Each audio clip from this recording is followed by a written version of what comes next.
मर्दन का मोट में हरारुन का पातर, कम होला हरदम ना होला कबो आतर। ए चाहे नर नारी किन्नर खराब देवरू, चाहे नर नारी किन्नर खराब देवरू, एगो ढेटा सवाल का जवाब देवरू। अच्छा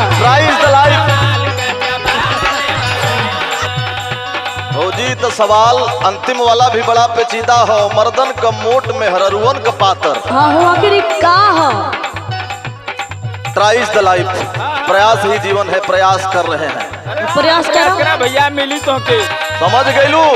नहीं समझ गई नी।